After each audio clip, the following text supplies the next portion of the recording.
something. So and Peppy, because I'm looking at faces. We're on Zoom. I spent one day where I was with 18 powerful women. Even though two of them ended up getting COVID, we felt really happy, right? Deborah and Jane, and two Deborahs. And I wish Yes. Deborah Bender had her poem because you would get going. But I have pledged, and I've pledged it before, that we have to have peppy, supportive meetings. And we're going to just start with a quick go around, less than 50 seconds each. Just say something wonderful that's happened to you in this neighborhood that makes you happy to be in this neighborhood. Jane, starting with you. Ah, geez. That was so on the spot. Um, oh, there's a wine bar that is going on around the corner from me, and I've been really worried about it because they were going to have outdoor seating in the back. And I think we've actually gotten through to them, and I think they're going to enclose it. Thank So you. it's been a lot of conversation, but a Thank big you. relief. Deborah. Deborah Which number one. We're going to have to give the Deborahs, you're going to have one and two. um something pleasant in the neighborhood. Going to walking to another meeting on Halloween and seeing all the ridiculously cute and creative little kid costumes and the parents. One of the best parent costumes I thought was the clear umbrella with the jellyfish. So regular clothes, bought a clear umbrella, tricked the umbrella out, and all she had to do was open her umbrella. And she was a jellyfish with her streamers. I thought that was brilliant. Great. Deborah too.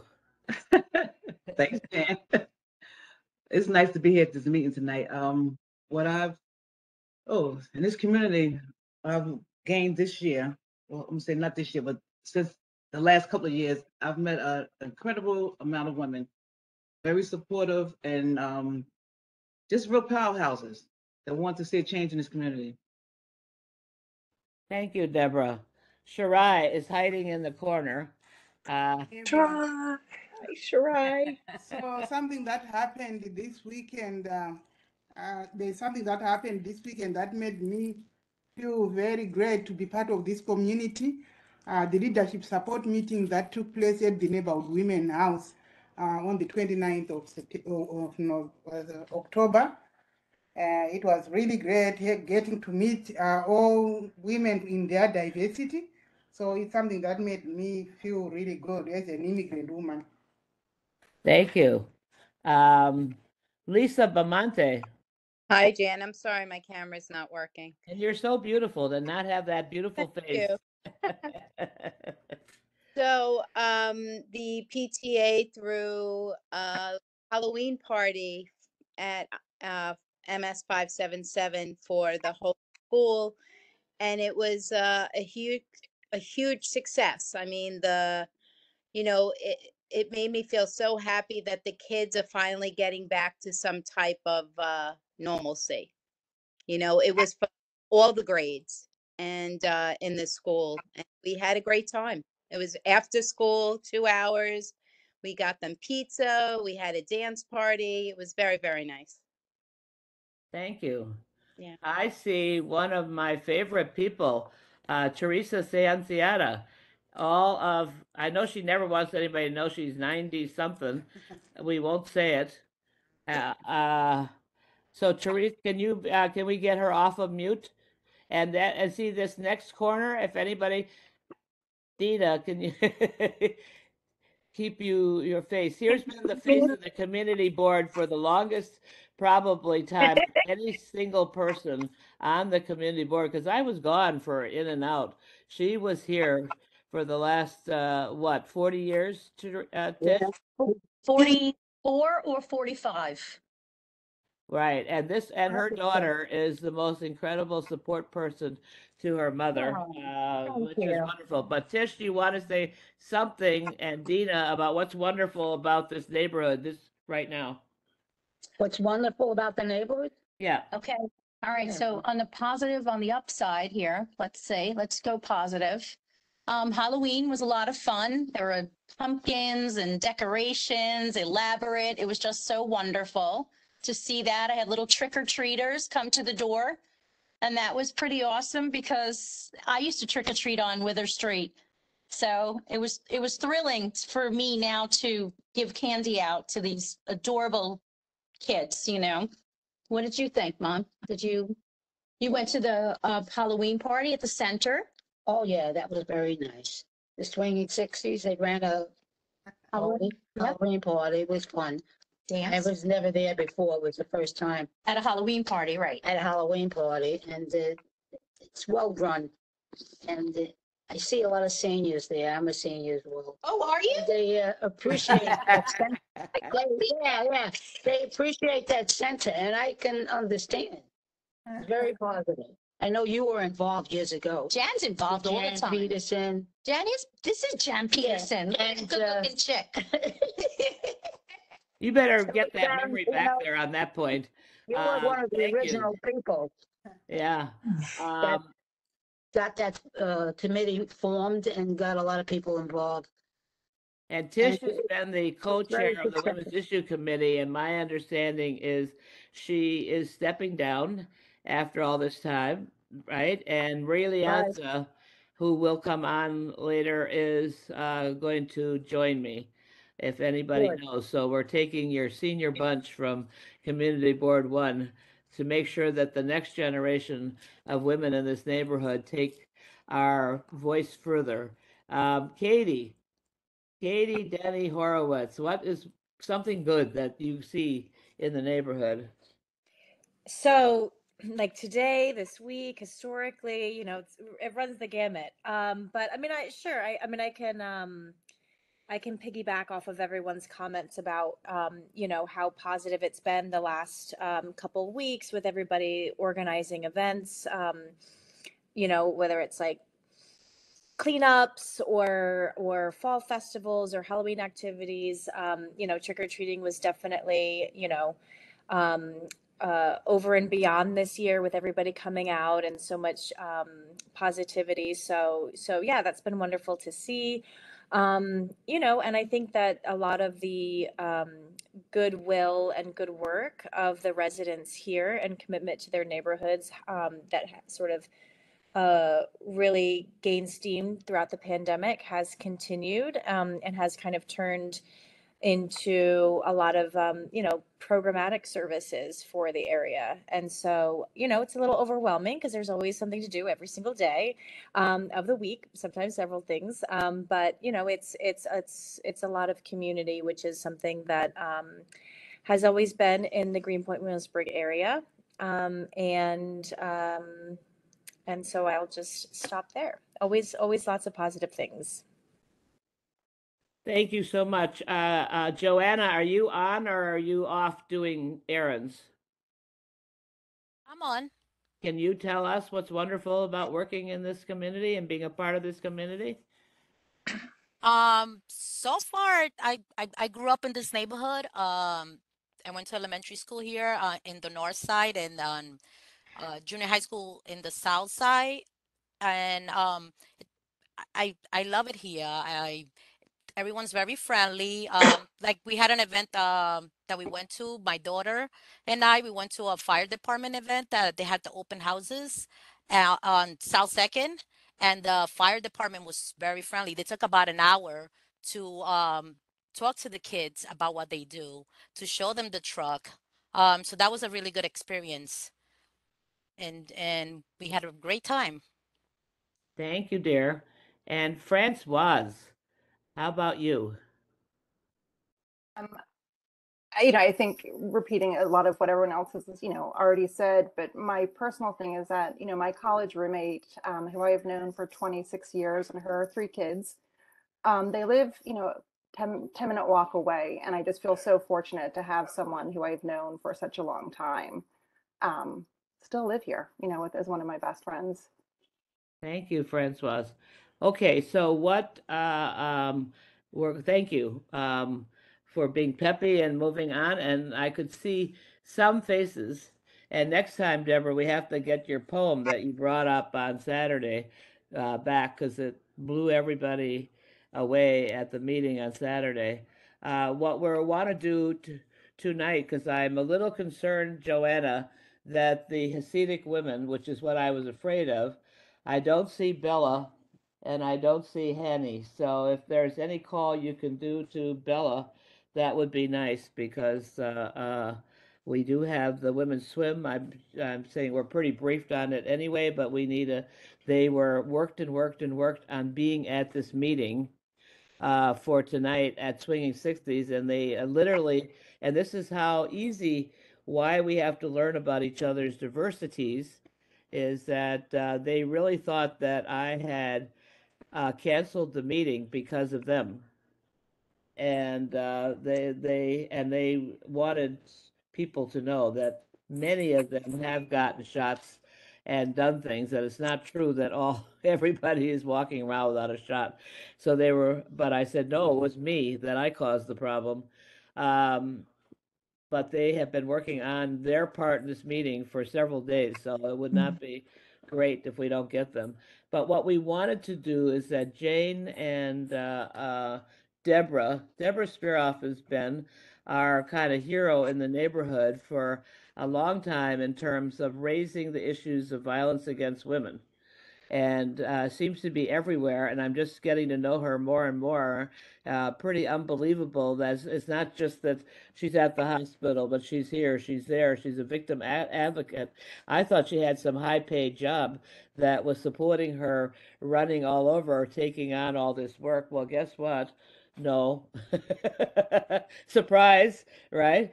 And she and Jane have been talking for a while, and also with Deborah Benders, over the fact that one is that the work on violence against women has been fragmented in the Williamsburg Greenpoint area. I mean, you have to be a pretty smart person to figure out how to get help for what here, because you would have to run here, there, and the other. And from a neighborhood women point of view, which is why Jane is there and I am there, is that neighborhood women started out in the '80s building the first battered women's shelter in New York State. So it's a disappointing thing. It's in Sunset Park, and it still exists, but that all that work that Mildred Johnson and people from Cooper and other places did seems to have gotten lost. But there's a new generation picking up the tags.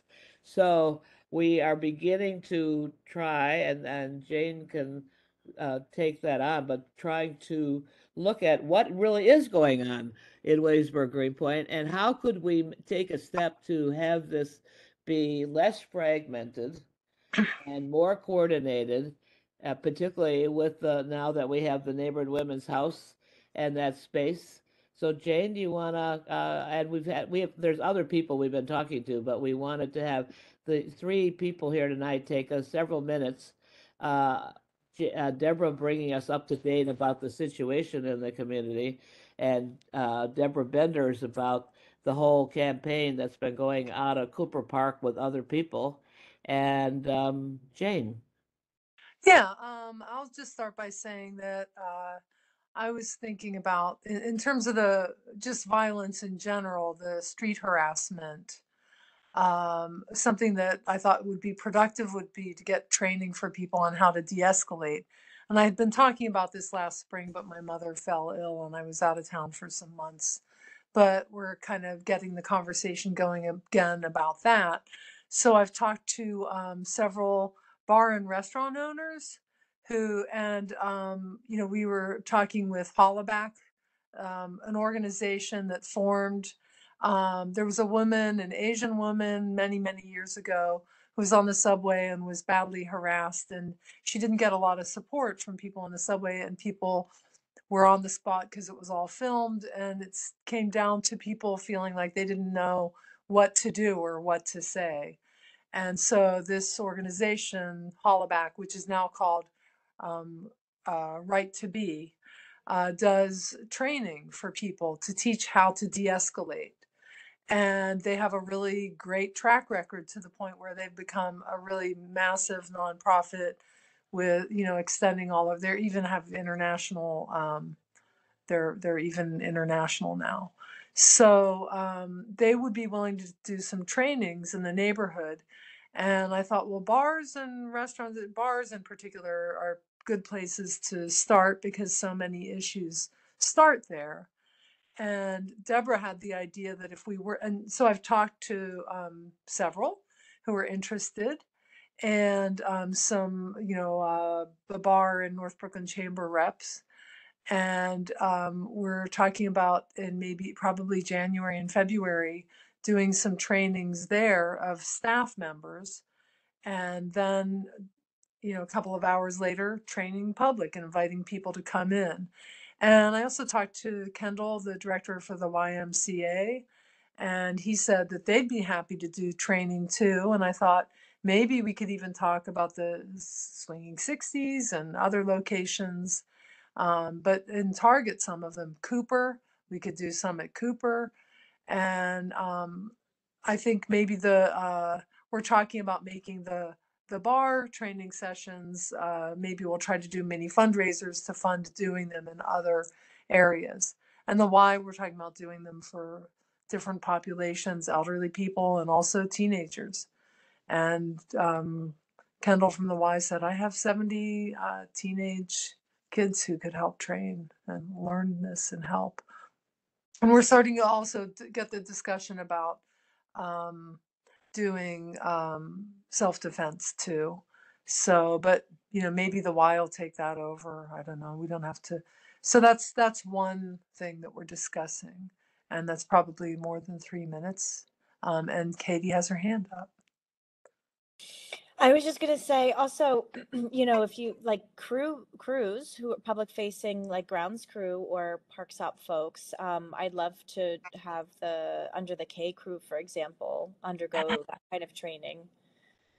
Excellent. I love that. Oh, and another thing that the bar and restaurant owners have told me is that they believe it'll be to the advantage of establishments to get their staff trained, their insurance rates will probably go down. And then Deborah had a really great idea about a designation, and I'll pass it over to her right now. And Katie, I'm going to write that down. Excellent. Deborah, 1 or 2. Deborah Spearoff, because she has the designation idea, but I'll let her tell it because it's very cool. And they love your idea. Oh, Go on, good. Deborah. Well, I thought that if bars or coffee shops or just business establishments could Parks.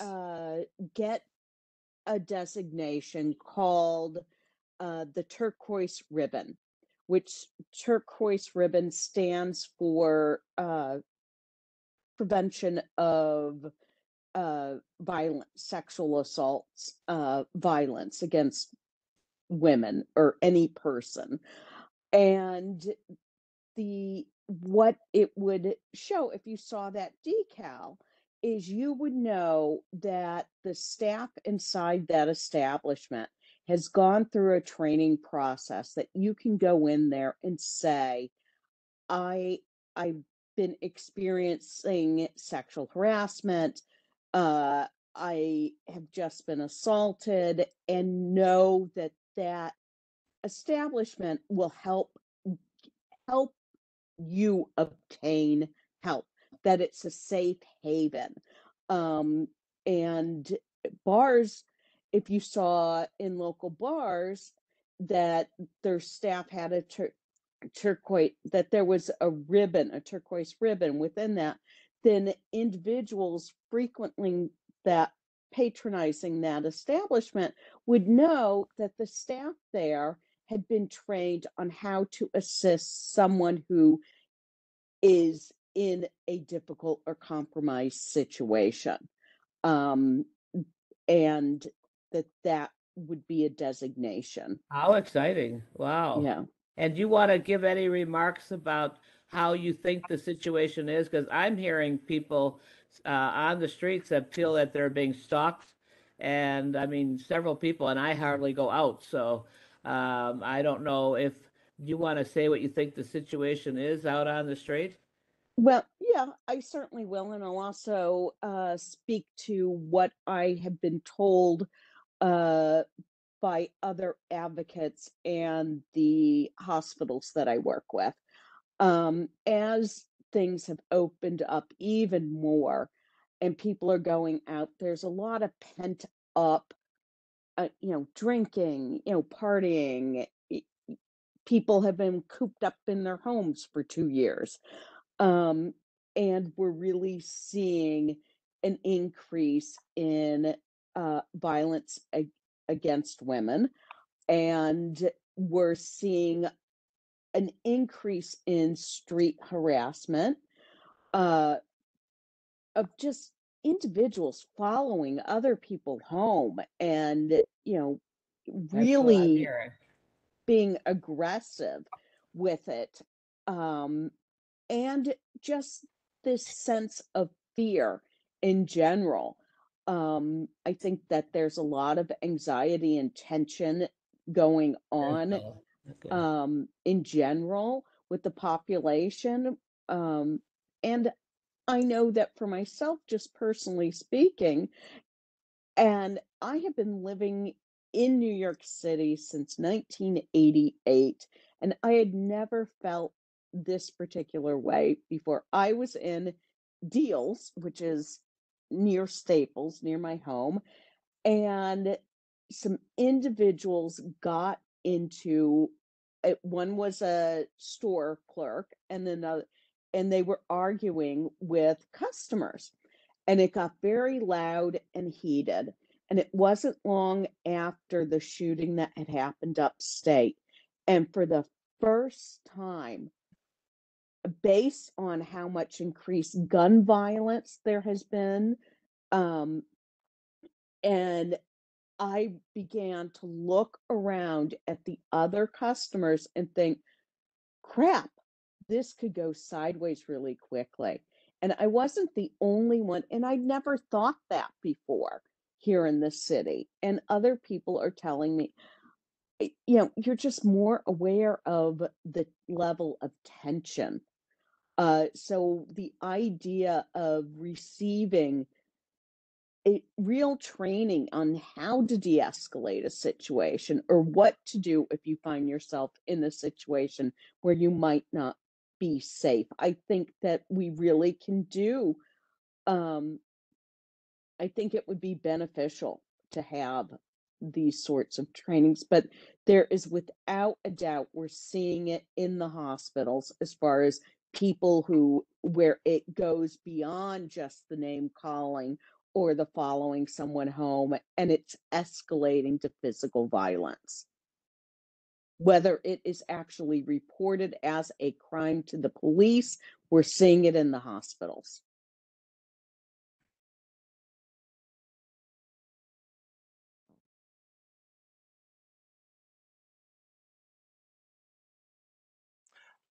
Oh, Jan, you're muted.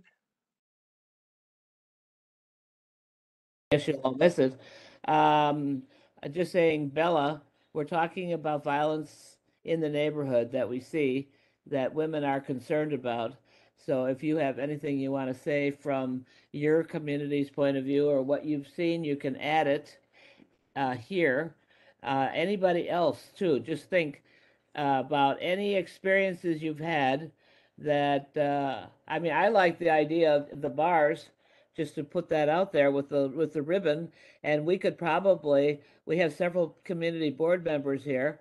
Lisa, aren't you on the Safer Cities committee, the safety committee, Lisa? Yes, yes, I am on the Public Safety Committee, and these are issues that we've been discussing, and I think that we're going to bring it up at the next meeting because everyone is right. There's this a sense people just don't feel safe and secure anymore. Um, I lived here my whole life. I walk to work every day. I only live a few blocks from my house, but I'm constantly looking over my shoulder. I was in Deals the other day, and this man comes up to me and he's following me around the store, and of course, he was a little bit, off, but and I'm saying to myself, God, I can't wait to get out of this store. I put my stuff down and I just left. I don't feel anybody has to. I feel women are being targeted too because they think that we're weaker and so on and so forth. But, it really is very disturbing to me. My kids go to Thank the you. park after school. It's, you don't have that sense of security and safety. And these are issues too with the Public Safety Committee. We're supposed to be having a meeting, if anybody really would like to join. I'm not sure what the date is yet, but um, No, these are, I think what you're saying is important, Lisa, because how this committee operates is that part of our job is to surface issues and bring them to the appropriate committee.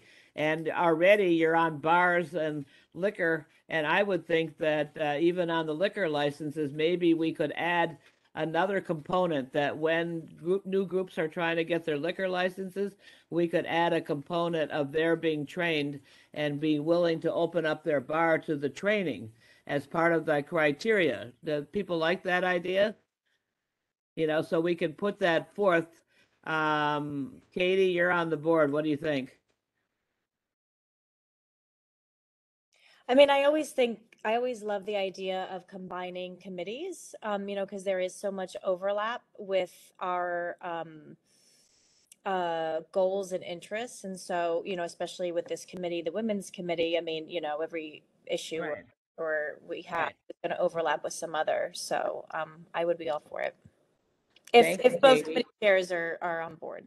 Yeah, and just to be clear, I spoke with Ronan about this, so we're working together on this. So he's the head of the Public Safety Committee. But adding that criteria will do big I love consciousness that. raising because it's concrete, and that's what we're trying to do is get to the concrete where the Yeah. visibility comes up because and the bar thing is such a great idea, you all. By the way, so thank you. Let's keep on moving. Tish, you have any comment on that? Do you like that idea of training people in the bars? I mean, you can go hang out with me in the bar. No? Muted. Yeah, muted. She's muted. Dina. So let's move to Deborah Benders. Can you give us an idea of adding to this kind of soliloquy? And that's what we're trying to do. We're trying to take ideas and string them together, but have a more coordinated approach so people keep knowing how this is coming together. Deborah, you have been taking on very serious issues on safety Well, with what a we whole did, group of organizations. yeah, what we did this over the summer was to deter the violence. We held a health fair. We had some movie nights. We did a street meet against violence. We had our family day. And our last event was a poetry slam, which turned out really, really nice. But I mean, we had a lot of cleanups too. We had a lot of support from the community. St. Nick's, Jackson Street Block Association was very supportive. And the time that we were doing these things, we didn't have no violence over here. And we didn't even have nobody selling drugs. So that was a plus too. So yeah. Wonderful. So good news, because that's always been true, by the way. If you don't know it, even in public housing complexes, any building complexes, if the people are organized in their building, if a block is organized and has a block association, and I talked to William Vega and a bunch of people that were out for the parks meeting at Cooper Park 2 weeks ago, and they had that whole fair. I don't know what it was called, but it was wonderful. Everybody had their booths outside. But the real trick in my 50 years or 55 years of time in Williamsburg is those blocks that are organized are safe. Those buildings that are organized are safe. So I said one thing just to put out on the stream. All these CDCs like not just St. Nicholas being one, but the North Brooklyn and South Side, all of them, if they did organizing of block associations, I think it's important to pressure because they have organizers. They have a whole staff full. Deborah, you have many over at St. Nicholas, they have staff. So if we could start, along with the bars, we could start organizing more block associations. that would become a real campaign without a very big cost. It would just be moving the next thing. So just something to think about. Yes, go on, Dina. I had mentioned that to Ronan Daly. We had, what's his last name? Ronan's public safety. Mhm. Because he wanted some input, from my mom. Block associations are so vital, and I feel like they're non-existent now. Right. I can speak personally from, I've been going through binders and such, nostalgic information about the concerned citizens of Wither Street, and I'm just blown away about how their community against drugs, like what my parents have done, the meetings, the people that met like every month. It really was quite beneficial and a sense of community. People joined, people got together, people talked about it. My mom had the precinct there, the police. It was so, politicians, it was just so good and successful. But my question is, and I'll keep it brief, Jen, I feel like people don't want to join in as much now. We sat on the stoop today and, we try to recognize, new people, welcome new people into the community, our new neighbors, and you say hello to them and they look at you like, why are you talking to me? Whereas you feel really bad because you want that, get together and the input and the talking and the camaraderie and the neighborly. We're used to the old school neighborly, and that I feel like that's gone by the wayside. So I think that more more community block associations would be just so great. And I don't know how to, I don't know what to do about that, Jan, but again, like as I read the articles, I've been going through my mom's binders. I'm just, I'm not trying Everybody to pat her. understands that Tish runs a block association and did for how many years did you run that block Oh association? my God, for a really long time. Yeah, I mean, just She and her husband incredible. Guido. Incredible. Just like, getting grants and getting locks for seniors, peepholes. Yeah, I don't know. I'm so impressed with everything that I'm reading, and it's just, I don't know, more block associations. That's Thank what I you. say. Okay, that's it. Hi. And I Thank you. think what's his name? Our I, Michele. Go on, Jane. well, no, I mean, I have a great block association, and Oh, yay. yeah, and we have 3 blocks in a row, and now Awesome. another one forming, fourth one forming. But we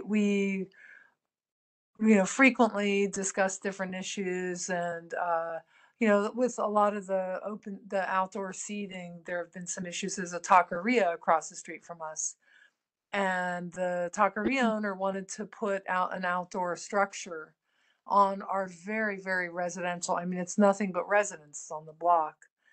And our residents on our block coordinated for about 10 months and held the parking spaces Wow. the whole time. Wow. Block association. Block associations. I mean, I thought that was a beautiful piece of But can you grassroots see how the organizing. quality of life, can everybody see how the quality of life could be improved by block associations, the bar stuff? Then you really seem to be having a whole very interesting approach to actually do something substantive and to return to. I organized, many block associations. We planted all those trees in Italian Williamsburg. 150 trees I planted with the army from Staten Island. So I'm just saying is that doing them, that's a very interesting approach because I think that overall part of our committee is to look at how can we improve the quality of life and the participation, which is what we're saying here, Right. of people in it. It's not about having somebody do it for us, but it is providing support so that we can do what it is. Some cute guy just went in the back over there. I have to check all the cute men as they walk by. Bella, go on.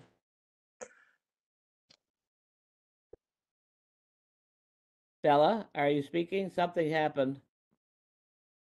Oh, while you're waiting, just Dina and Tish, with the Block Association, the new people are now being really great. We went over and invited them to join we have a very long email list, And now they're all, they're all gutting their houses and a lot of construction, but they're being really mindful, asking people, is everything okay? We're going to be doing work on these days. And so it's gotten more neighborhoody, even with the new people have been really, Oh, that's great. Yeah, yeah. So listen, there's hope. There's nothing hope. against, no offense, nothing against the new people. We welcome them into the community by all means. Wonderful. Come Yeah. on board, come on in, live here. It's a great community.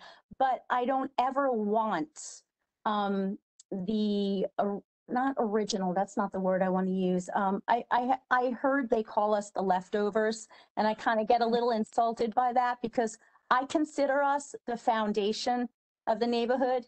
So come and live here and enjoy and join in, but with a lot of mutual love and Talking and respect. I dialogue. never heard anybody use that, and I think that's just awful. I heard that somebody said that they'd heard it, but I've never I've heard heard that. it a lot, and I brought it up with Jane and I are debating.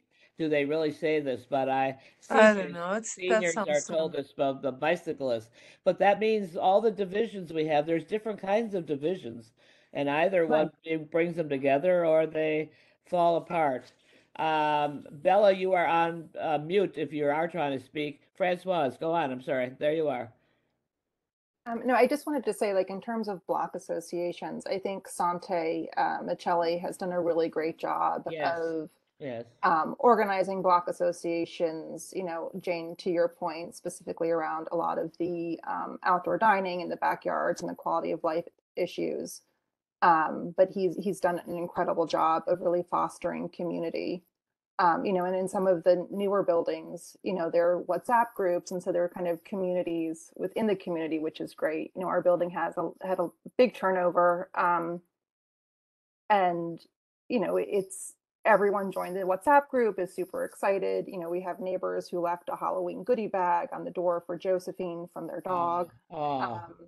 nice. And I do want to say also specifically working at the Swinging 60s Senior Center, I heard from probably all the seniors that they've been called the leftovers by people riding past them in bikes, Right. or, so it's very true. But I kind of I want to circle back to the violence against women. And I thought Maria Domerick was very brave at the last community board meeting to really step forward and talk about the harassment that she had faced from Kevin Lachera. I have received 6 letters from other women in the community with similar experiences. And I'll be sharing that with the full community board on that meeting. But I think it's something that we really need to address as a community. The intimidation tactics, the stalking, the cyberbullying, everything that's been going on. Some of you know what happened to me. The threats got so serious, I ended up filing a police report. I did not get an order of protection because I wanted to just de-escalate it. But this person ended up coming to the block that I live on after the threats were made, and they live in Queens. So, it's pretty serious. And I don't think we can have a functioning community and a functioning democracy if we can't have constructive conversation. And constructive conversation means that if someone doesn't agree with you, you don't stalk them. You don't harass them. So, it's at the point now where women are not, they don't want to come to community board meetings. They don't want to be involved in some of the community activities, because if they have a differing opinion, then they get harassed, cyberbullied, stalked, followed home. There was the meeting in June where we had an LGBTQ member in our community who was so scared of repercussions that they were on this meeting with their screen off and using a fake name. So, I think we have a lot of work to do right here at home, because it's unacceptable, for me to have to worry, and I filed the police report at the 94th. The officers asked if I feared for my safety and the safety of my family. And my answer was yes. And the fact that things escalated to that point is unacceptable, you know, and it's. Thank you, Francoise. I think, can I just can I jump in on you, Francoise? I'm just Something saying, very is personal happening. I think that we're beginning to see the areas that women are identifying where violence or lack of safety is emerging, and I think that, and we've heard this also from Victoria, who ran for office. So we have to say that women are running. Obviously, and things are happening. And that's another whole area of how to look at this kind of harassment. But I think in general, besides whether because this always opens up a lot of complexity, but the fact is, in general, I would say the community board is really trying to re-look at, it's not a pleasant place. You know, we are not making the places that we are operating in, because people have been difficult. There have been all kinds of things happening at the community board. And I would be one on the community board to say that we need to have somebody that's coming in and help harmonize and bring back a positive tone. And now with Jerry gone and Marie Bueno gone, um, you know, it's not easy. So, and if we don't say what we as women require in the institutions we're running, we have to say we want a certain kind of tone and a way that people are treated. Because I don't know how many of you are concerned about democracy in our country right now. I would assume that this is not where people can speak and have different opinions and not go crazy. I mean, I thought I would go crazy at different times in the last several years, but I've given that up. Where the Trump thing was just so rough. But not talking to half the people I know didn't seem to serve much. So I'm saying is that it looks like we're thinking about what kind of code of conduct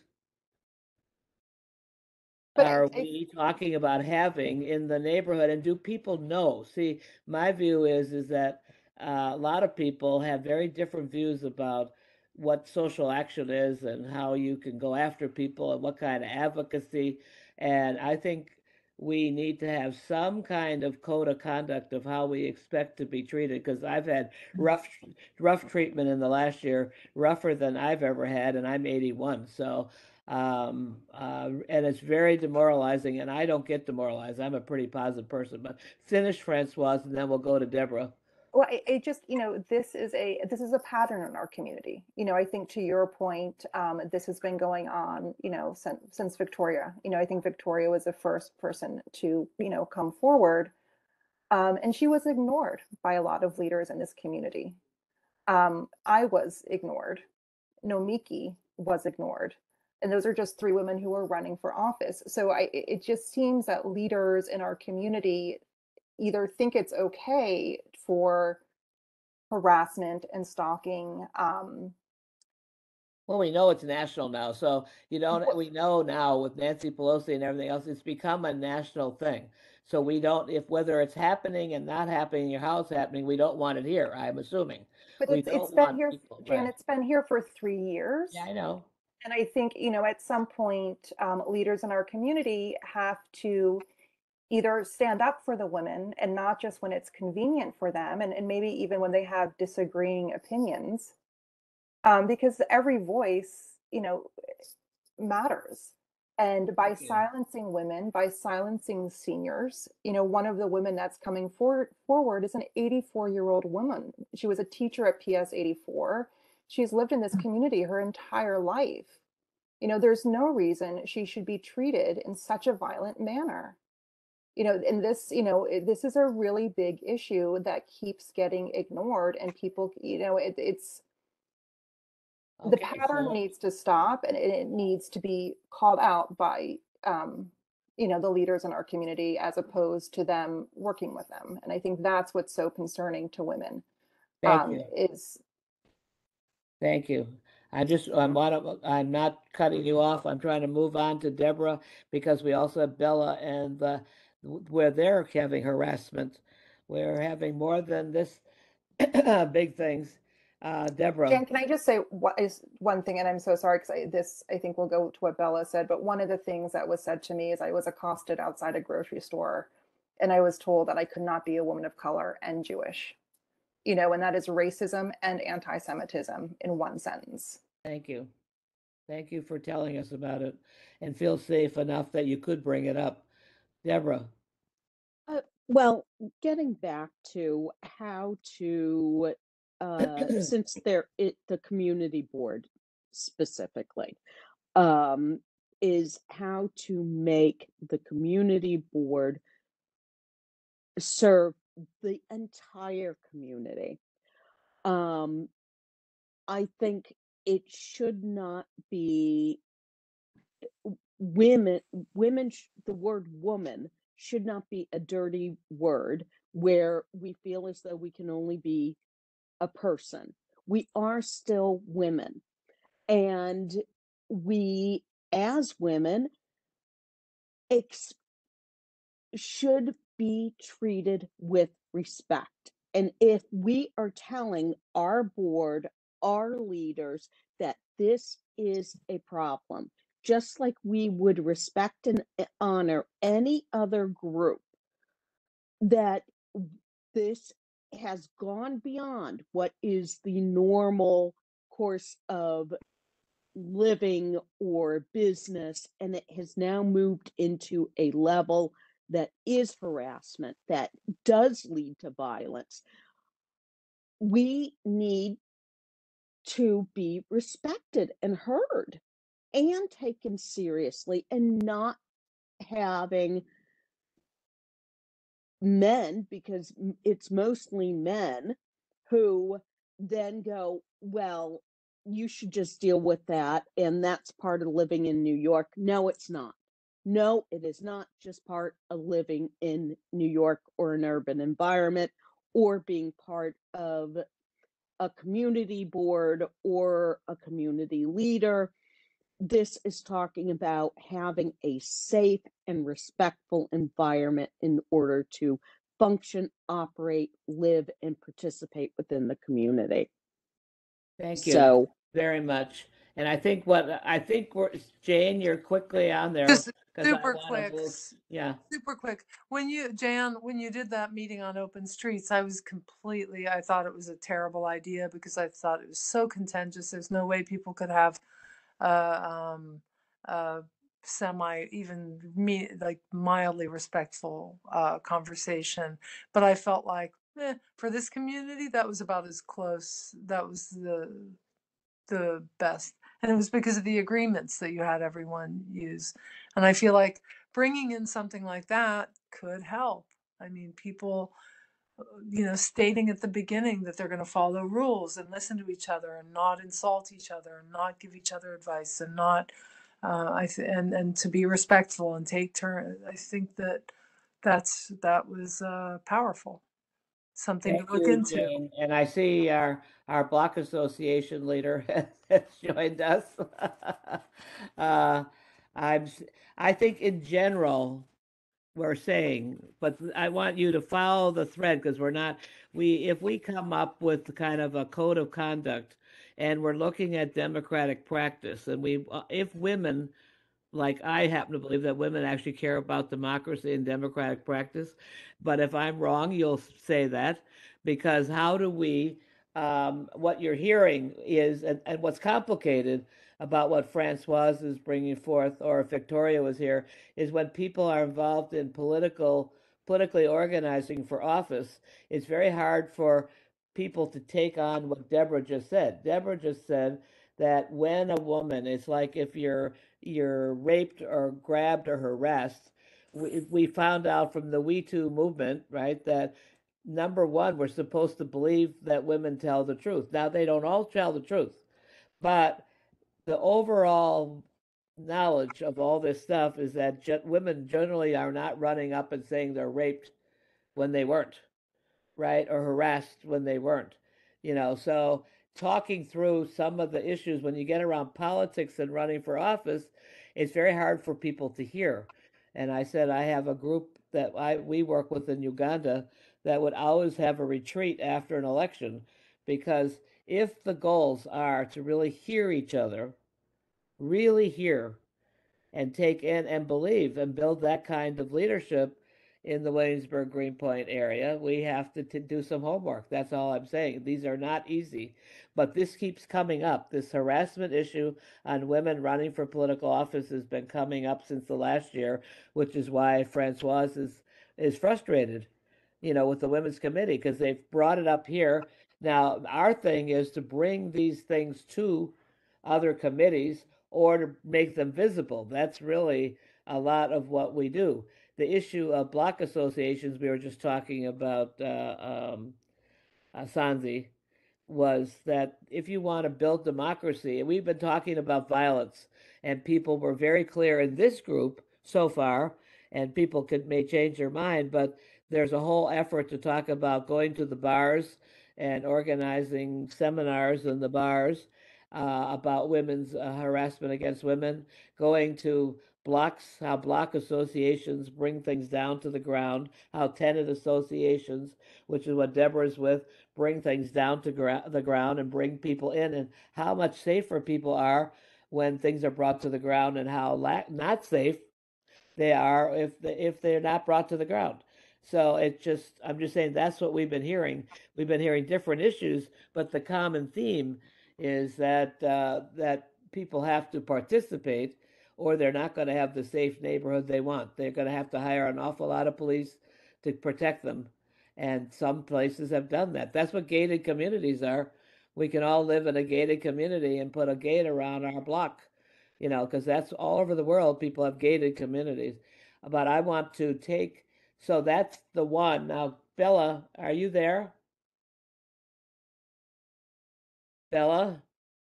Because I'm going to start on the pool issue, because that fits right in here.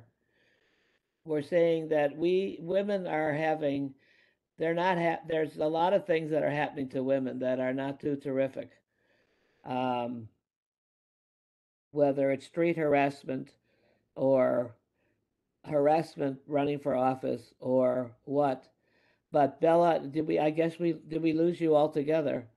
And Ryan, I see you're on the phone. Do you want to say anything at this point before I shift into the women's swim?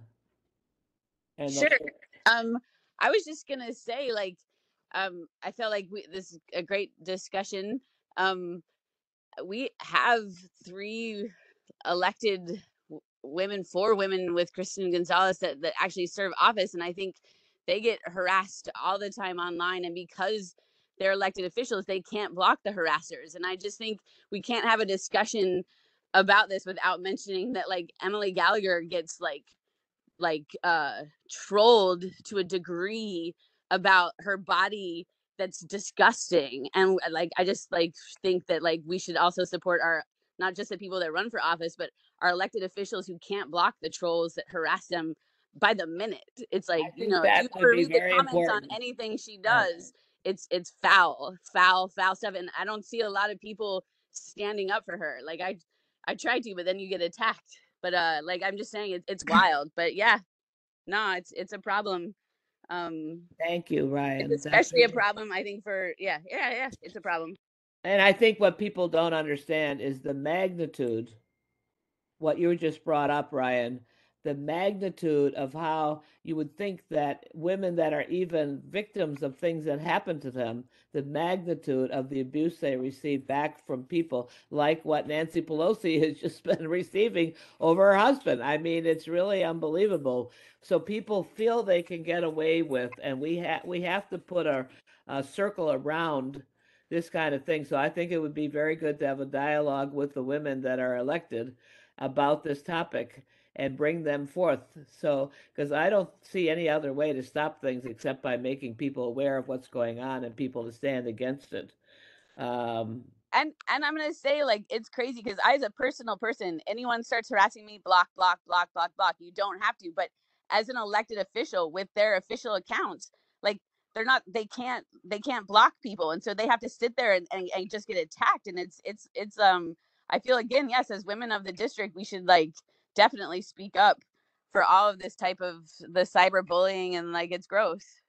And you're also raising the fact that for the first time in New York City, we have more than half of the city council are women, and we have a lot of women elected in our neighborhood, and this should be used to further the quality of life in this community for the women that live here too. So I think that's kind of the theme that's emerging, and a dialogue with them would be very helpful to do.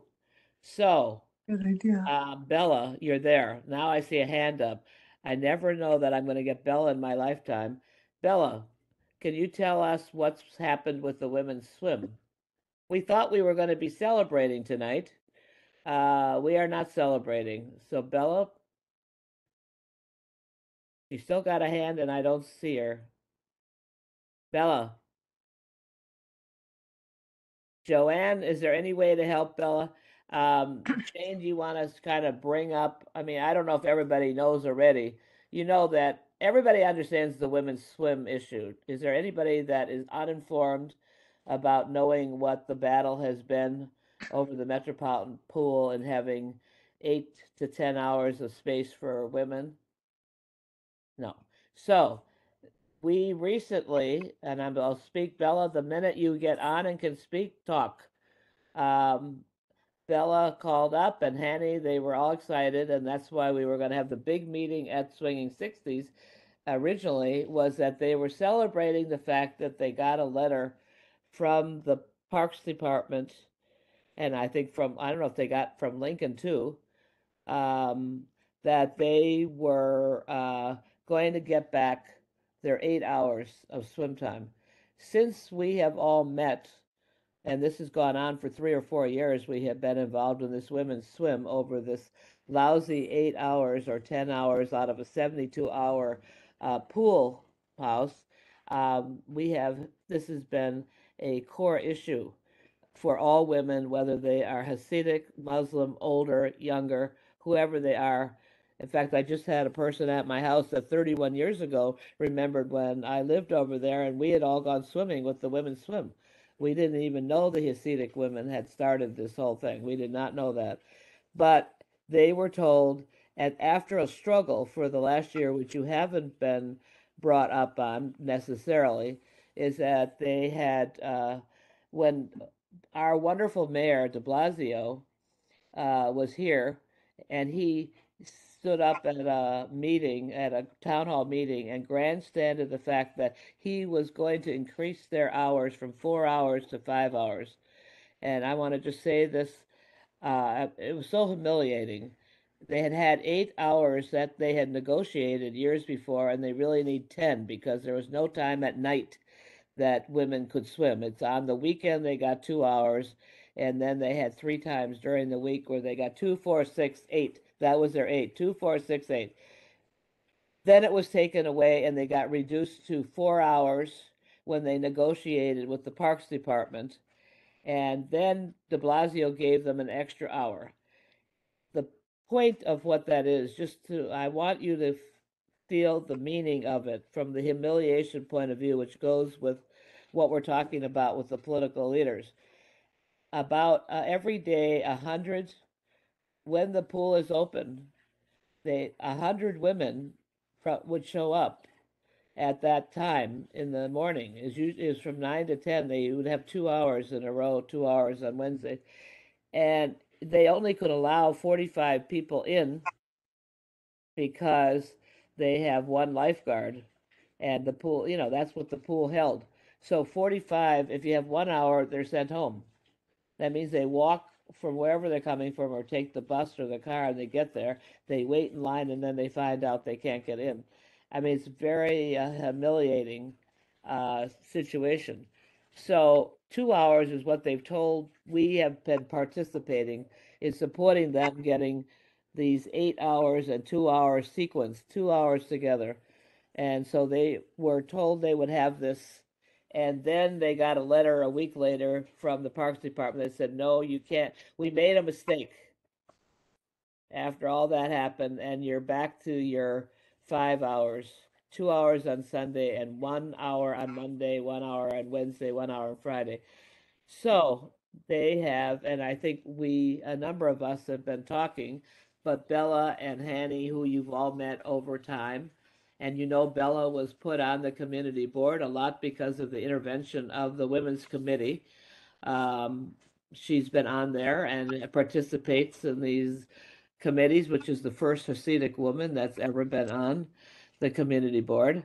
But so what now, Jane? You talked to, you got the latest word from Lincoln, has spent the most time.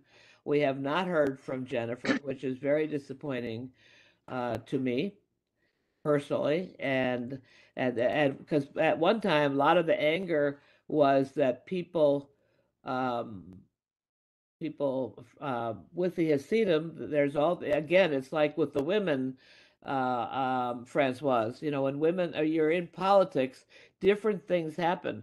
So the Hasidim and the battles over housing with the triangle, the Broadway Triangle and other things made people, Antonio's office in particular, very afraid to get involved with this, and they didn't like it because they'd had so many years of battling regarding housing. Well, in case you haven't noticed, the triangle is now being built with UJO, La Sures, and St. Nicholas, so they're all there. And so they don't have that same conflict. That doesn't mean land is not going to always be a conflict. It is. So anyway, you want to kind of bring up, so Lincoln, even though Jennifer actually has that district, the pool serves everybody. So Lincoln, which we have to appreciate, has stepped in. Do you want to kind of brief us on that, Jane? Yeah, no, from what we've heard, the Human Rights Commission is who has decided to take the hours away. And Lincoln is really working to help. He's been working on it. He had gotten some back and now they've taken them away. But he's actively working on it. And I asked if he could help set up a meeting with the Human Rights Commission. He said that he could. So, I mean, that's the update. So you understand He's that working the on it. issue, I'm just saying, this is where we actually need Katie, any of the people that have lawyers, is that in reality, and this is too complex at 7:19 at night, but this keeps coming up, is that somehow at some point in history in New York, for example, we had a women's commission for the city. Most of you probably don't care if it's a gender commission or a women's commission. I don't know what you think about it. But it's very important to think that through, since we are supposed to be bringing out the issues of women in the Williamsburg Greenpoint community and what their priorities are and their concerns and what they would like to see happen. We're supposed to make sure that those things happen. We're kind of the eyes and ears, if we did it properly, for the whole community board on any committee, anywhere, and any issue that's going on. That is what the Women's Committee is about. And people, I said, I'm 81, so I'm telling you all, if you're looking at the future of having a women's voice in this community, people have to look like, does that matter that you do that? You know, I'm just saying, you know, and I think we have to do an evaluation to say that, does that matter? But the difference of gender today, gender doesn't mean the same thing it meant 5 and 10 years ago. There's obviously a whole fight by a huge amount of people that are looking at how do we look at the issues of transgender, this gender, that gender, all kinds of stuff with gender. These are complex discussions that we've never had here, and I've never heard, and they probably do take place in the community, but I don't know where they're taking place in this community. But we were about women. We were not about looking at all. That doesn't mean, and I think most of us here think that under the category called women, all women, whether they're transgendered or they are Hasidic or they are whatever, Muslim, that those women fit into what we're talking about. So if people begin to think that that's not what we're talking about, that's not the discussion to open up tonight at this time, but that's something to really get clear because it's not going to go away. And de Blasio changed the commission in this city, in case you didn't know and that never paid attention. His wife took what was called the Women's Commission and turned it into the Gender Commission. And I don't know that anybody thought about it one way or another. Now, and this goes to Ryan, we have all these women in the city right? And we have all these women in our district. I would say if that we should in this meeting, if we can have with our women political leaders, for them to lay out what they think about reversing the name of the gender commission back to a women's commission, which is about women, that would include all kinds of women, but not become there's women and then there's transgender and then there's Hasidic and then there's this, where they're divided up. Do people understand what I'm saying? No. Yes, no. Everybody died. Nobody knows what I'm talking about. I understand. Let Ryan, it's Ryan's turn to talk. Oh, she have her hand up? What, Ryan? She does. She's muted though. Yeah, and Bella's Hey, hand is well, still up. I wasn't speaking to Jan's question, but I just was wondering because like we've been talking about getting women swim back from the Human Rights Commission for like a decade now. It feels like 10 years, and I feel like 4 years. more. Four. Oh, 4? Okay, it feels like a decade.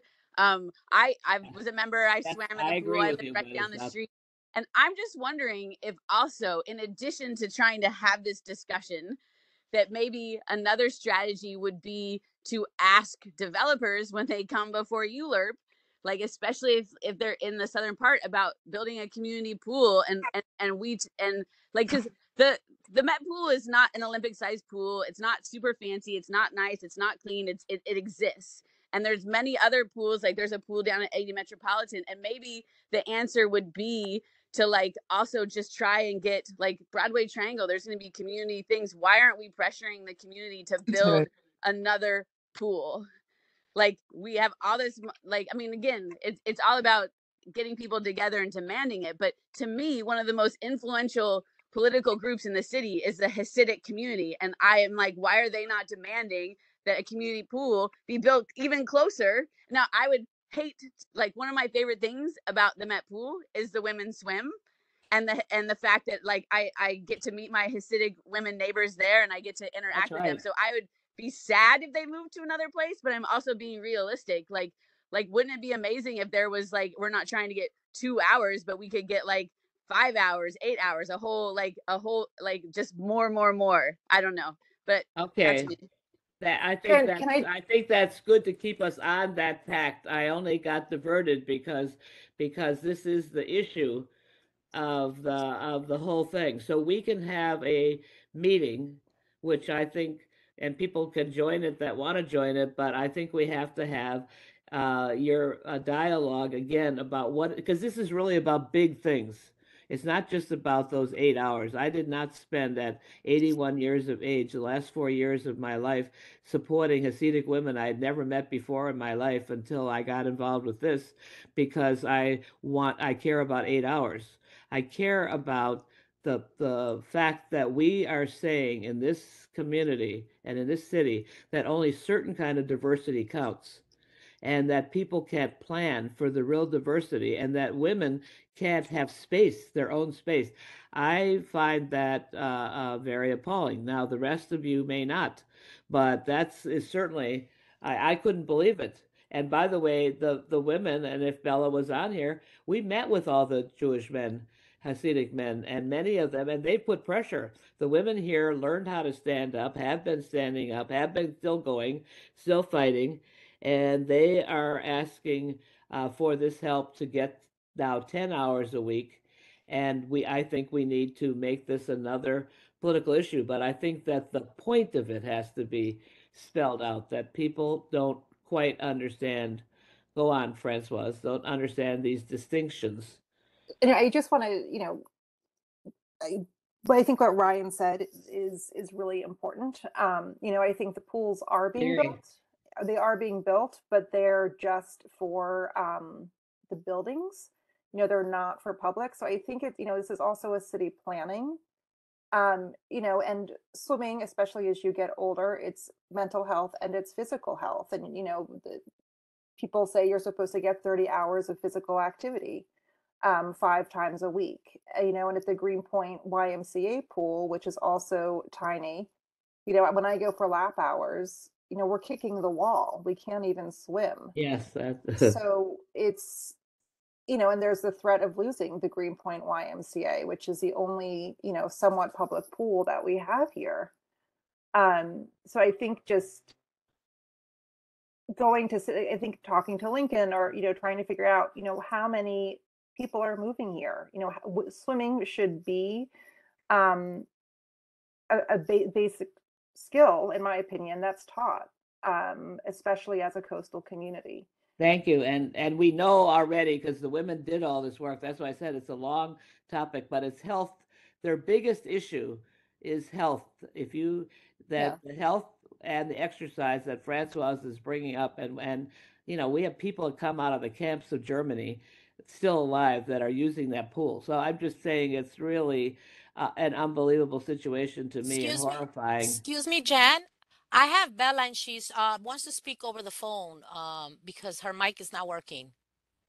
Okay, Bella, we get last shot because we're near the end, but I think we are going to be following up. I would like to see the Human Rights Commission person come out and meet with our committee. I don't know about what you all think. Do you think that is there any reason that we can't have this mysterious whoever it is that sits down and uses the word human rights to say all this, and not to talk to the people personally? I mean, I don't get this. I mean, it makes me not want to vote for any of those things on the ballot right now where they say we're going to create another office. I thought, if we can't have an office that we know how they're going to work with real people, I don't want it.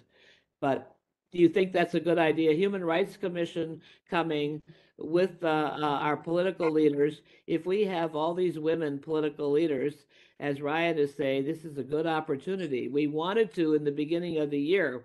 We attempted, but it's very hard with COVID to get our women leaders to say what women's issues are they standing together on, because we need to hear how they work with each other besides what they think. But go on, Bella.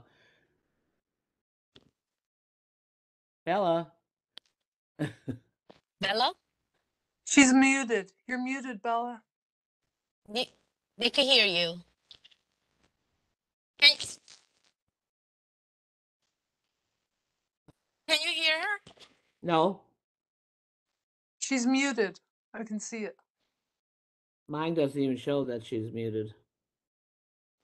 No, she's trying to do it over the phone. She's unable to speak over Bella, mic. you're going to have to go and let whoever has the dashboard can unmute her. It should be either the office dashboard or Jan. Someone has a main dashboard where they can mute and unmute people. Someone should be able to unmute her. That is exactly what I'm doing, and it's not working. But she's on a phone and not on. Give her another minute, but.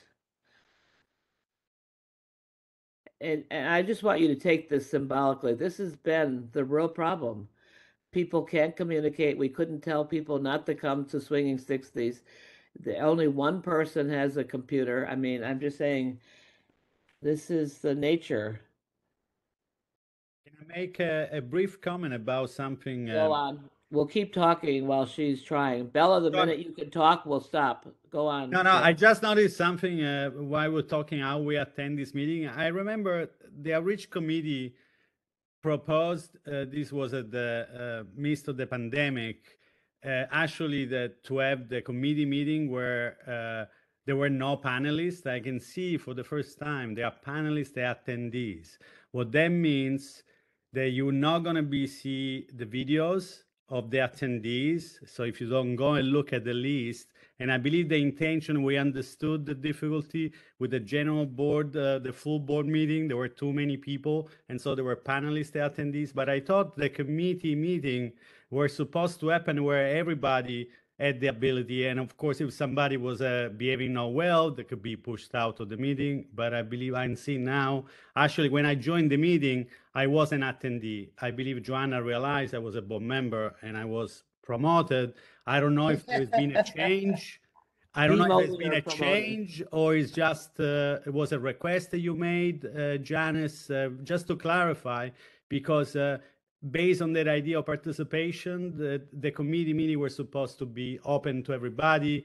They could turn on the camera, you could see them, and everybody could Well, it see. is open to everybody. It's just that Bella's having technical problems. No, I mean something else. The meeting is set with a different format. You have panelists and you have attendee, like the full board meeting. We were supposed to be all panelists at the committee meeting. Okay, thank you. I for don't know, bringing that up. Joanna, do you know anything about that? We can't hear her either. Joanna? No. So we can't have everybody have to hang on at this time of the night. So we are evolving an approach to the safety. We've informed people that know of other groups in our community or people that should be linked to this initiative that Deborah and Jane are pulling together. Please let them know. We have some very important leadership that is emerging, I think, on that topic. And we are seeing that we need some kind of code of conduct for how people work in the Williamsburg Greenpoint community. What do we say? What are we expecting? Like on the issues of people being harassed if they have a different viewpoint and all that. If we don't have a document or anything, a social compact, even if everybody doesn't see it, we have to begin to at least clarify what we require. It's like things. What do you have it at the table? You have ways that you should behave. At Thanksgiving, your family has it, but what do we have? We don't have a set of basic agreements of what we expect. In the Women's Committee, we have some. So I think working on the basic agreements matters. And we're seeing that after 4 years, as Ryan said, we're in a place where finally we were able, because of this committee, to work across religious lines, to work with women from the Hasidic, from the Muslim, and we talked to each other in an in-depth way, because many people were opposed to the women's swim. Other women were opposed until they heard what it was really about. And then they got to know each other and talk. We've had in-depth dialogues with these different communities. And do we want to lose that? I think Ryan said a very important thing. If we can't push to have the women's swim where women can come together across these diversities, we lose that. Yes, maybe they could go build another pool, but that would be a pretty sad commentary on New York that prides itself on being for diversity, and diversity is under attack. You know that, right, across the country. So is there anything? So we're looking at following up with the Human Rights Commission, and I think we should make every attempt. People know Lincoln and Jennifer. We want to meet with whoever this is that is putting out this issue about how human rights are being violated. I have not yet seen one man or heard of anybody that says this is not what they want at any board meeting. We've had 4 years of board meetings. I think, what's his name, that just left the liquor group, Tom Burrows, was the only person that voted against, and he wouldn't mind my saying it. He's the only one that voted against it, and he had a view of why he did vote against it. But everybody solidly has supported this pool, and how this whole community board and all the politicians, how Lincoln could have been telling everybody that he won something, and then they sent a letter saying, no, you didn't. What is that to the city council? They don't have any power to decide what. So I think it's a power issue that matters in terms of how our parks are run. And I think a lot of people are not so happy. That's why we need your help, Katie. These issues of who gets to decide what with the parks. Steve and all these parks, this is big. So that's my end speech. I'm going to go to Deborah Benders, and we're going to try to tell me if it makes sense, anything that I just said, because you didn't understand the gender discussion. So let me know. Go on, Deborah.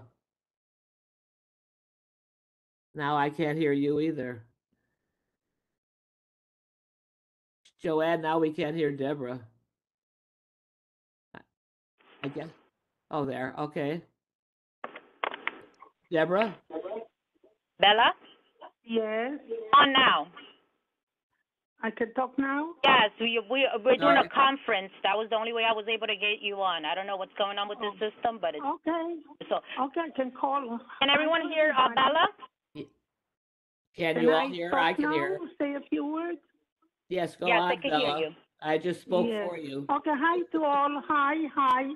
It's very disappointing that somehow something doesn't function well. However, I did hear part of whatever Jen was talking, and I really think she did a marvelous job. She said more or less what I would have said, and actually it's true. Instead of celebrating, we are disappointed. Because we had the schedule on the computer on the pool's site. It looked fine, like 2 hours on Monday, 2 hours on Wednesday, 2 hours on Friday, and again Sunday happy hour with mothers and children from 1:30 to 3:30. And no sooner it was wiped out, completely wiped out. It was very disappointing. In a way, it seemed as if somebody is playing a trick on us. So now here we are, and we are asking, we should have a little bit more time. Maybe we'll settle even for another half hour every day. I know there is a difference, a change of timing for the children from the schools. They are coming now at 10 a.m. instead of 11 like they used to. So we are having now from 9 to 10. It would be satisfactory for us if you gave us from 8 to 10. And maybe we would settle for from 8:30 to 10. A half hour more would mean so much to us. Like even today, about 60 women showed up. It's very hard to swim 60 women in 1 hour. You can just imagine. So please, we are looking to the politicians that really were trying to help us, and I assume that some of them still do. Please, we are looking forward for some good results in reference to the women swimmers. And I'd like to add that this is not a pleasure swim. This is something like a health swim. People need it, and if you see how everybody's body aches and hurts, if it's the knee or the shoulder or the hip or the back or the neck, everybody has some sort of problem. As we age, these things come up. And the pool was a very good solution. And maybe it's worthwhile to mention again that this good session that was held in there for 30 years shouldn't have been wiped out before looking into it legally and from any other aspect before it was taken down. The women should have been able to continue swimming all along while an investigation or whatever you call it is taking place. Yes, so we would need even more hours because the population is getting older. The women are getting older, and so we face more problems. So I hope all of you nice women out there, you can recognize our asking, and please, politicians and Good Samaritans over there, whoever you are, please see that we get more hours. I don't know And how maybe Good even if you can Samaritans, get but once a week an evening hour, like 2 hours in the evening would also be nice. see, what they really want is 2 hours 3 times a week and 2 hours in the evening and 2 hours on Sunday. And that's what they really want and need. And we know that none of our seniors, hardly none from the Williamsburg Greenpoint community that are not Hasidic are swimming at all. So they gave it up years ago because there's no place for them to swim. So this is I'd not also great. like to add that there's a good, nice mix of different women. It's not from the community, but different. No race and mentioned. There are. I don't know. I don't like to go into details, but if somebody would take a look, they see it's not only the women from our Hasidic community. There are other women, and there's no limit. Anybody, as long as you are a woman, you can join.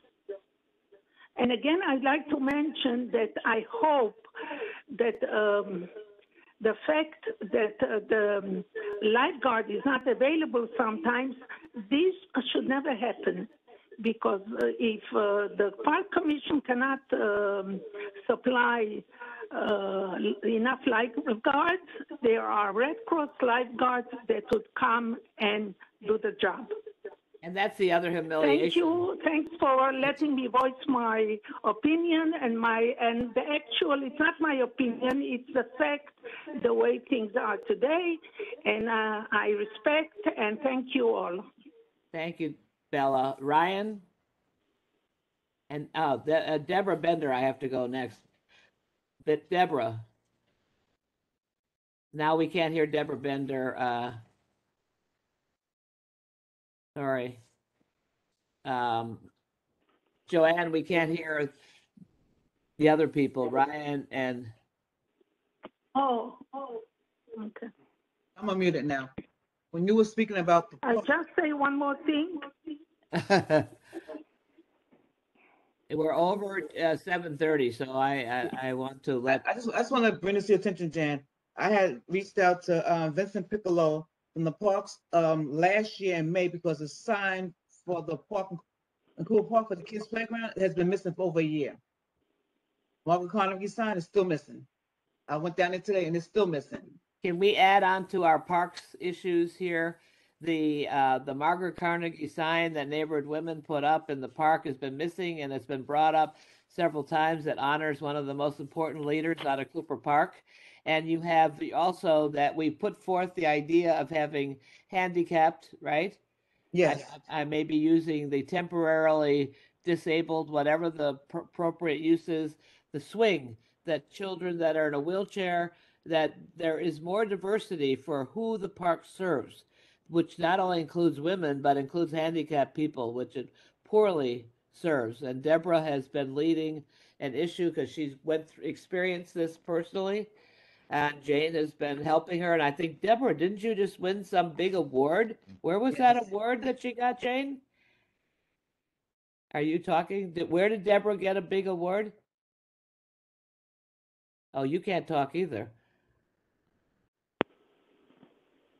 No. That was through the North Brooklyn Park Alliance. North Brooklyn Park Alliance. Thank you, North Brooklyn Park Alliance.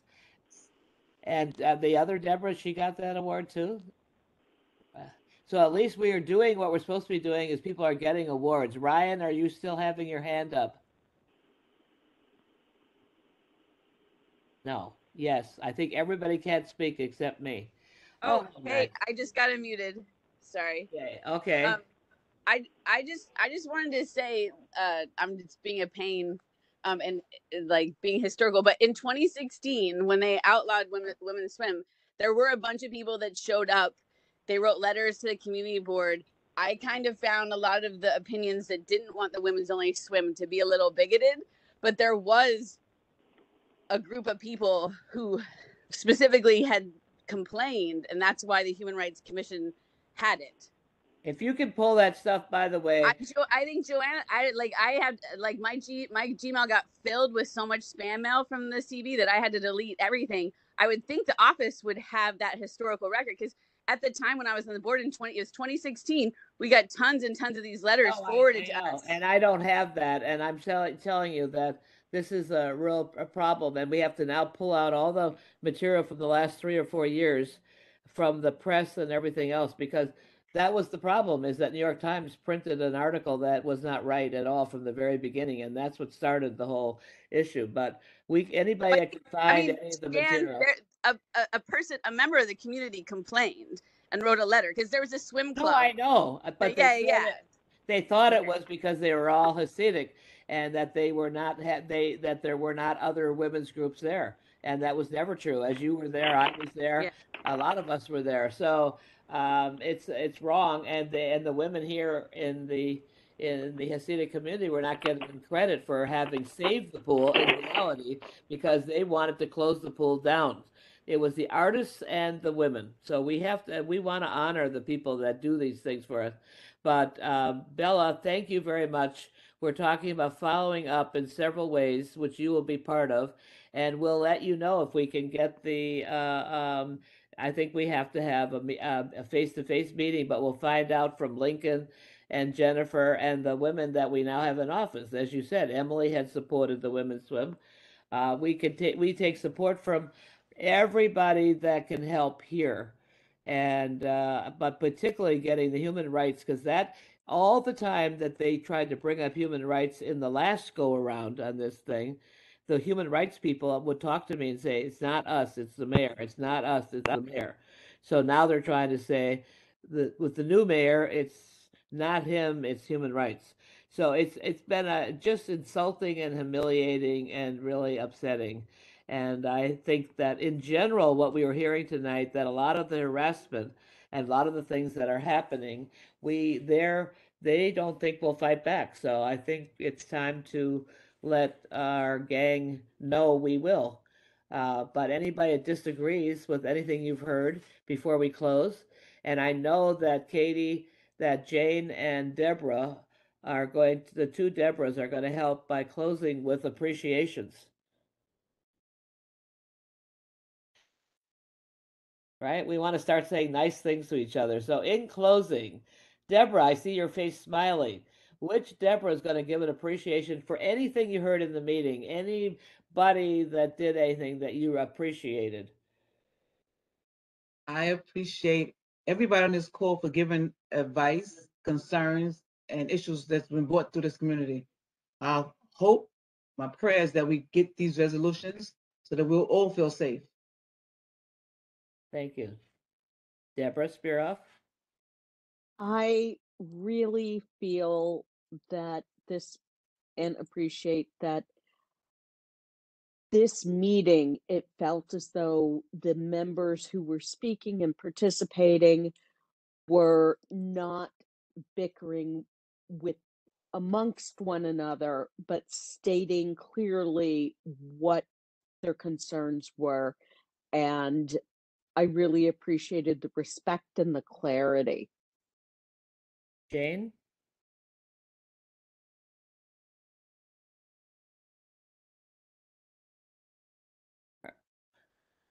You're cut off. Oh, okay, there we go. No, it wasn't working. I kept pushing.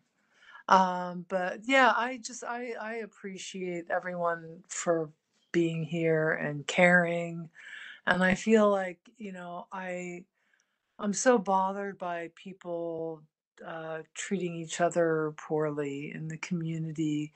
And I feel like, God, we're united in that we all care. And we need to learn to just work together and not tear each other apart. And thank you very all. much. Thank you, everyone. Who is SM? Sante. Oh, Sante. Yeah, you're SM. I would say, it was very nice to have you back, Ryan. We miss your voice at the community board. So I wanted to welcome you back. It's very, of course, disappointing to hear all the things that are happening, but people I think we were thoughtful. And the idea, it was a profound statement you made, Ryan, about how we could miss out on the way to get to know women of another group. I really found that extremely profound, and I want to thank you for that.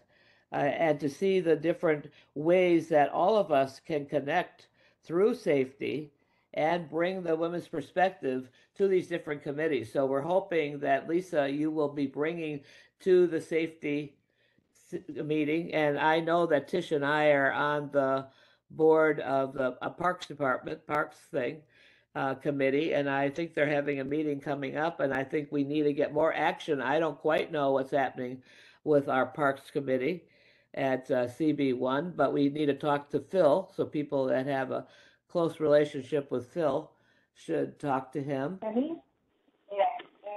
Hey, call me Joanna. I also called her now and I said you want to talk. You can call her now. Who's I talking? can put the appendix on the. Nice call on yet Joanna. Your last call. The phone's on in Kaiser Hospital. Okay, I'll give you the number. 718. Bella? 389-0009. Yes, so call it there now. I just Bella, they Okay. can hear you. Yeah, we're all Bella. Okay, so thank you all. Give yourself a hug, and we need to return hugging to the community if we ever can. I don't want an elbow. I want a real hug. So let's hope that that's coming up soon. And good night. And our next meeting is, I mean, you will hear, we want to kick off now, but we have space for December 2nd, and that, I think it's the 2nd, but that will be online. But I hope that in the new year we can meet those, do both online and face-to-face at the same time. I hope we can have those kind of meetings. And those of you that want to apply to be the head of the community board, district manager, please tell people that you think are would like to do that, because that is going to go out fast and people have to move, because poor Joanne is in that office by herself. Right. So good night. Thank you, Joanne. Bye. You're welcome. Good night. Good night. Good night. We could sing. Good night. Good night. Good night. Oh my God, good